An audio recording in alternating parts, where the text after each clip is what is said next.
Good morning students. स्वागत है आज की क्लास में आपका। हम पढ़ रहे हैं वियना कांग्रेस को, और वियना कांग्रेस को पढ़ते हुए जो है हमने वियना कांग्रेस के बारे में काफ़ी कुछ पढ़ लिया है, उसके कार्यों की चर्चा कर ली है कि ये पता कर लिया है कि कैसे सितंबर 1814 में शुरू हुआ ये सम्मेलन, जून 1815 तक चला, और इसमें विभिन्न देशों के प्रतिनिधियों ने हिस्सा लिया, जिसमें ऑस्ट्रिया का चांसलर मेटरनिख इसका अध्यक्ष रहा।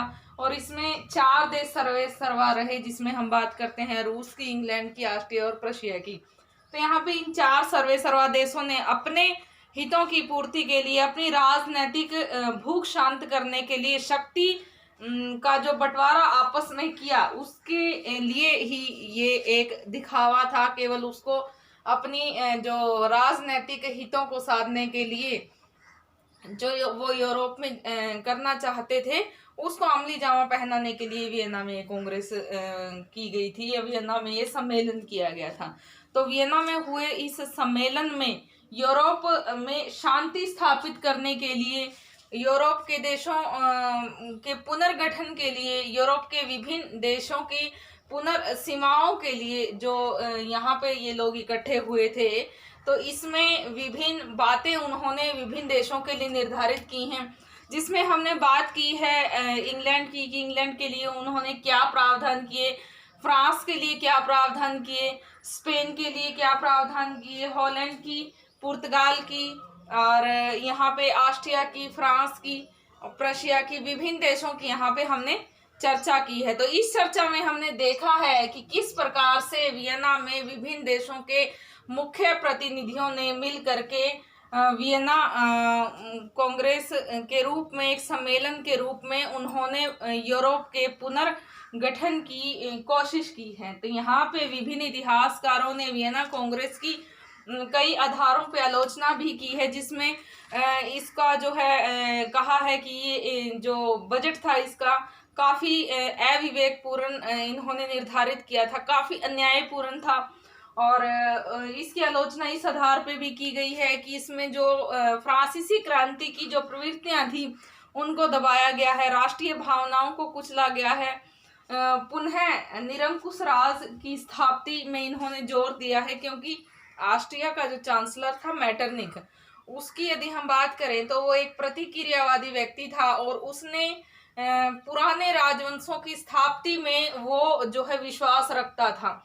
तो यहाँ पे उसकी काफ़ी भूमिका रही है, और उस की भूमिका में ही ये संपन्न हुआ है सारा कार्यक्रम वियना कांग्रेस का। तो इस प्रकार से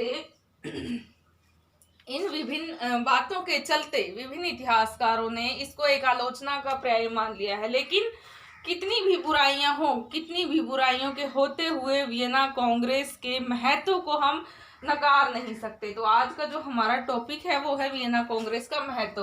तो हम ने देखा कि कैसे यूरोप की राजनीतिक परिस्थितियों में बदलाव के लिए वियना में हुआ ये सम्मेलन यूरोप में शांति स्थापित करने के लिए, यूरोप के पुनर्गठन के लिए जो है यूरोपीय इतिहास में अपना एक महत्वपूर्ण स्थान रखता है।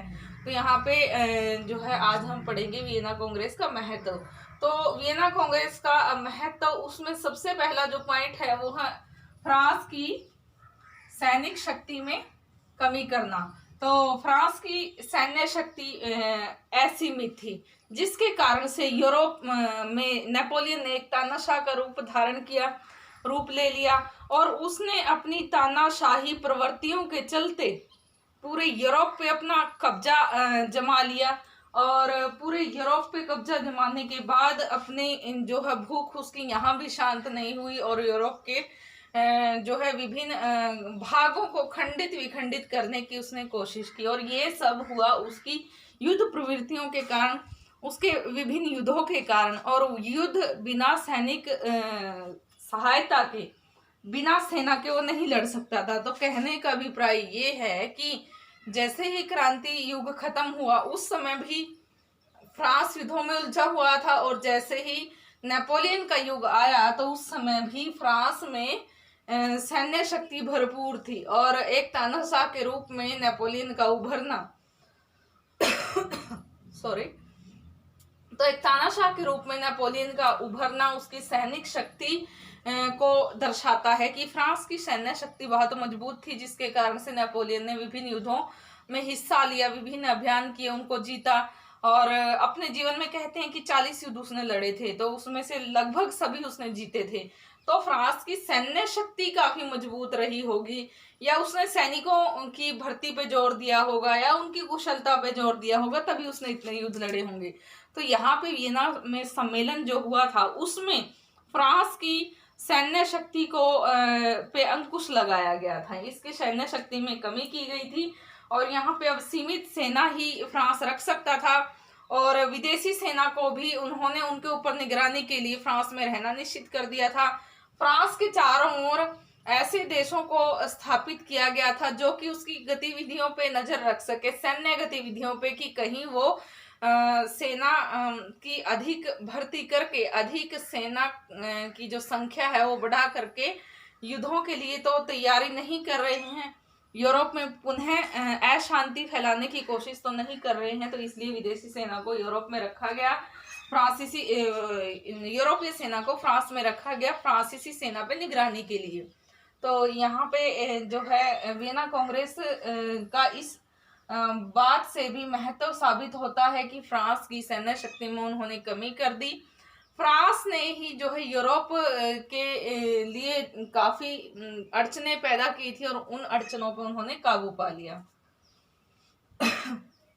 उसके बाद हम बात करते हैं यूरोपीय राजनीति में मेटरनिख का नाम चमकना।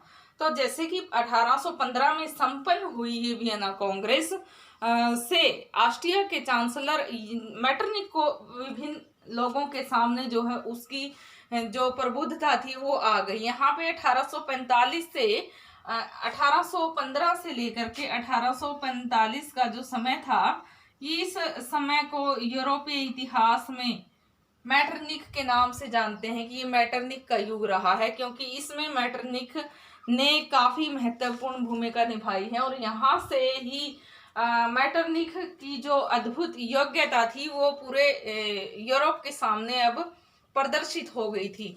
तो इसीलिए यूरोप की राजनीति में मेटरनिख का नाम चमका था वियना कांग्रेस की ही बदौलत। यदि वियना कांग्रेस ना होती तो मेटरनिख को कौन जानता था, वो एक देश का केवल प्रधानमंत्री ही था, ऑस्ट्रिया का चांसलर था, प्रधानमंत्री था।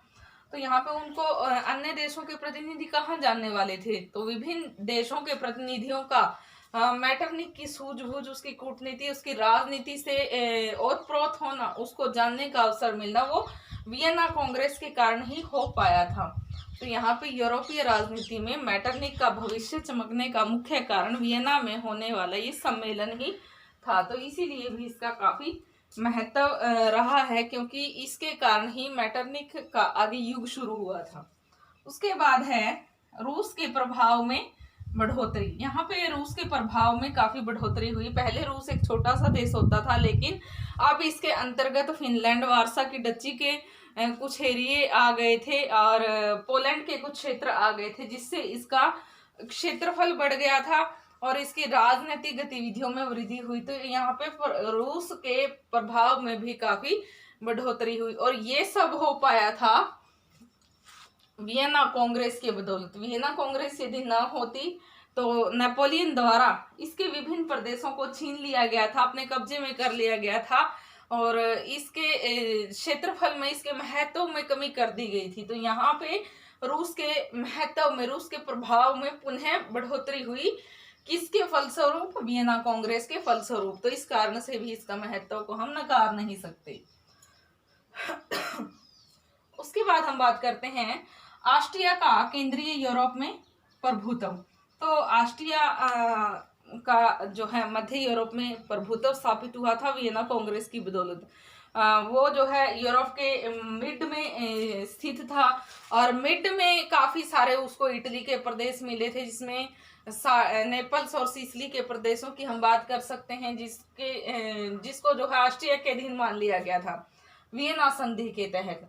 तो यहाँ पे मध्य यूरोप पे अगर प्रभुत्व की बात करें तो वो अब ऑस्ट्रिया का हो गया था, और ऑस्ट्रिया का चांसलर था मेटरनिख। यहाँ पे मेटरनिख का भविष्य की भी यहाँ पे बात हो रही थी, और मैटरनिक ने ऐसे जो है निर्णय लिए जिसके कारण आगे की राजनीति में उसकी पैठ निश्चित हो गई। आगे है प्रशिया का जर्मनी में प्रभाव स्थापित होना। तो प्रशिया को जर्मनी के कुछ एक क्षेत्र मिल गए थे। यहाँ पे जर्मनी के का टुकड़ों में विभाजित हो जाना, जैसे कि 300 राज्यों का जो पवित्र रोमन संघ कहलाने वाला जर्मन, उसके अब एक जो है राइन संघ उसको बना दिया गया था। 38-39 राज्यों का एक ढीला ढाला राइन संघ। तो यहाँ पे प्रशिया को जर्मन के बहुत सारे क्षेत्र मिल गए थे, जिसके कारण से उन क्षेत्रों के होने के कारण प्रशिया का जर्मनी में प्रभाव स्थापित हो गया था। तो यहाँ पे इसका महत्व बढ़ गया था। इंग्लैंड का औपनिवेशिक शक्ति के रूप में उभरना। यहाँ पे इंग्लैंड के बारे में जैसे हमने पीछे देखा है कि जो नेपोलियन था उसने एक तानाशाह के रूप में यूरोप में अपने आप को प्रदर्शित करने की कोशिश की, और उसने किया भी। विभिन्न युद्धों को जीत करके विभिन्न यूरोपीय क्षेत्रों को अपने सत्ता में वो ले आया था। तो यहाँ पे इंग्लैंड ही उसका प्रतिद्वंदी बच गया था, और इंग्लैंड के साथ उसने काफ़ी मशक्कत की कि इंग्लैंड को भी वो अपने काबू में कर ले, अपने कब्जे में कर ले। इसके लिए उसने जो है जो महाद्वीपीय व्यवस्था अपनाई थी, कॉन्टिनेंटल सिस्टम की जो शुरू किया था, जिसके तहत अंतर्राष्ट्रीय व्यापार पर उसने प्रतिबंध लगा दिया था, उसको रोक दिया था। तो यहाँ पे इंग्लैंड का एक खास ही रुतबा उभर करके सामने आया। उसके उपनिवेशों में वृद्धि हुई। यहाँ पे उसके औपनिवेशिक जो देश थे वो और अधिक बढ़े, और इस कारण से इंग्लैंड का औपनिवेशिक शक्ति के रूप में उदय हुआ। यहाँ पे औपनिवेशिक शक्ति के रूप में तो उदय पहले ही हो चुका था, लेकिन और अधिक देशों को उपनिवेशों के रूप में स्थापित करना जो है इंग्लैंड के लिए और ज़्यादा महत्व का पर्याय बना। आगे है इटली व जर्मनी का एकीकरण। तो यहाँ पे हमने बात की है इटली और जर्मनी के एकीकरण की। जैसे कि इटली और जर्मनी के एकीकरण के लिए तो नेपोलियन ने ही मार्ग प्रशस्त कर दिया था। नेपोलियन की गतिविधियों के कारण ही ये सम्मेलन हुआ था, और इस सम्मेलन में नेपोलियन के गतिविधियों को रोकने के लिए ही जो है कुछ एक बातें निश्चित की जा रही थी कि उसकी गतिविधियों को कैसे रोकें। तो उसमें जो है इटली और जर्मनी के एकीकरण में नेपोलियन की महत्वपूर्ण भूमिका रही है, क्योंकि यदि नेपोलियन उसके विभिन्न क्षेत्रों को जीत करके अपनी सत्ता में ना लेके आता तो उसकी जनता में अपने देश के प्रति राष्ट्र प्रेम की जो भावनाएं हैं वो जागृत नहीं होती, और वो एकजुट होने के लिए, इकट्ठे होने के लिए इटली या जर्मनी के एकीकरण के लिए कभी कोशिश न करते। रही सही कसर निकाल दी वियना कांग्रेस ने। वियना कांग्रेस ने भी इसके विभिन्न टुकड़ों को जो है इधर उधर करके उनको तोड़ने की कोशिश की। जर्मनी जो पवित्र रोमन साम्राज्य कहलाता था, उसके अब थोड़े से टुकड़ों को एक करके 38-39 राज्यों बना दिया गया, और उनको राइन संघ बोला गया। और इटली के विभिन्न भागों में बुर्बो वंश की स्थापना कर दी गई।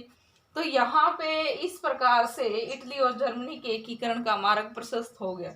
उसके बाद है अंतर्राष्ट्रीय शांति की स्थापना, और अंतर्राष्ट्रीय शांति की स्थापना वियना कांग्रेस का मुख्य कार्य कहा जा सकता है क्योंकि वियना कांग्रेस के कार्यों के फलस्वरूप अंतर्राष्ट्रीय कानून बनाया गया। अंतर्राष्ट्रीय कानून के तहत अंतर्राष्ट्रीय व्यापार को प्रत्येक देश के लिए खोल दिया गया, और अंतर्राष्ट्रीय व्यापार को खोलने के बाद अंतर्राष्ट्रीय शांति के लिए भी भरपूर प्रयास किए गए।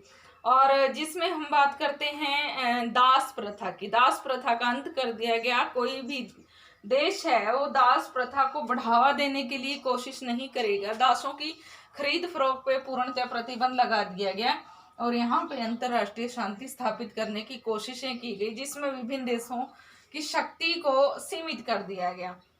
तो ये भी एक जो है महान कार्य रहा वियना कांग्रेस का। और उसके बाद है मानवता के लिए किए गए कार्य, जिसमें हम दास प्रथा की गिनती कर सकते हैं कि दासों को भी मानव मान लिया गया। उनके साथ पशु तुल्य जो व्यवहार किया जाता था उस पर पूर्णतः प्रतिबंध लग गया, और दासों की खरीद फरोख्त पे पूर्णतः प्रतिबंध लग गया, और एक मानवता के लिए उठाया गया बहुत ही अच्छा कदम ये साबित हुआ। तो ये जो आज हमने बात की है वियना कांग्रेस के महत्व की, तो वियना कांग्रेस का काफी महत्व रहा है और इस महत्व के चलते जो है हम इसके औचित्य पे यदि हम बात करें तो हमें बधाई देनी चाहिए वियना कांग्रेस के उन संस्थापक सदस्यों को जो इस को कारागार बनाने में, इसको सफल बनाने में जो है काफी उन्होंने योगदान दिया है। तो यहाँ पे वियना कांग्रेस के विभिन्न सदस्य देश जो है बधाई के पात्र हैं, क्योंकि उन्होंने यूरोप के पुनर्गठन के लिए ये सम्मेलन किया था। और यहाँ पे बधाई के पात्र हैं वो 4 सर्वा देश जिन्होंने यूरोप में शांति स्थापित करने के लिए विभिन्न कोशिशें की। हालांकि विभिन्न दोषों के होते हुए वियना कांग्रेस अपने कई सारे कार्यों में असफल भी रही, लेकिन विभिन्न इतिहासकारों की केवल आलोचनापूर्ण स्थिति जो वियना के लिए थी वो गलत है। केवल आलोचना ही नहीं हम कर सकते उसकी, उसके साथ साथ उसके महत्व को हम नकार नहीं सकते।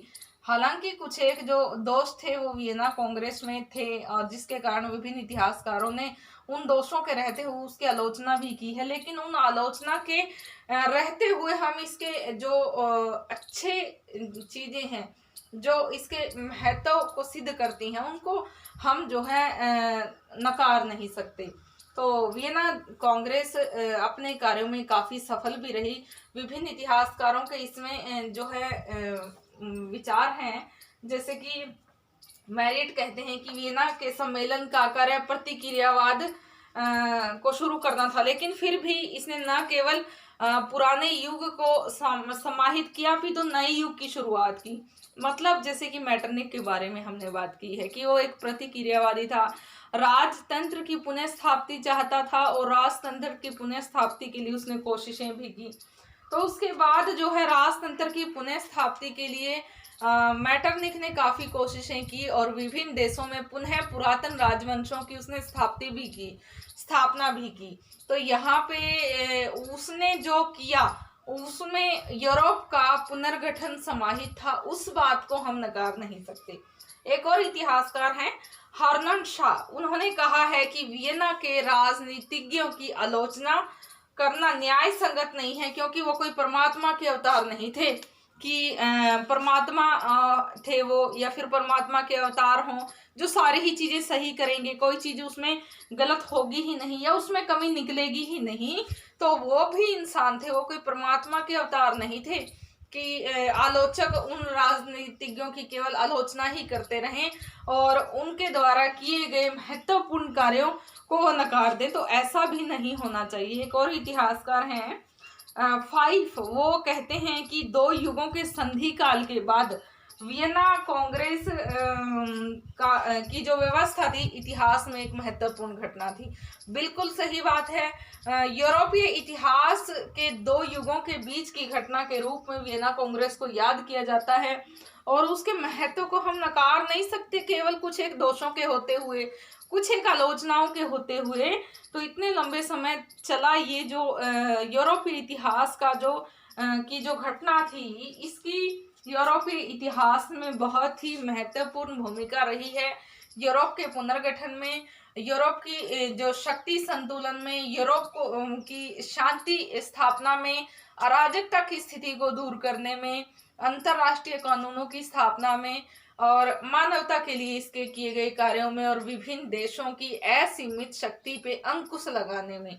तो यहाँ पे जरूरी था कि विभिन्न जो देश हैं यूरोप में अराजकता का माहौल पैदा करने के लिए अपने सैन्य बलों के प्रभाव में वृद्धि कर रहे हैं, उन पे कैसे अंकुश लगाया जाए वो जरूरी था, ताकि नेपोलियन जैसा व्यक्ति फिर से कोई तानाशाह के रूप में ना उठ खड़ा हो और यूरोप की शांति को वो भंग करने की कोशिश करे।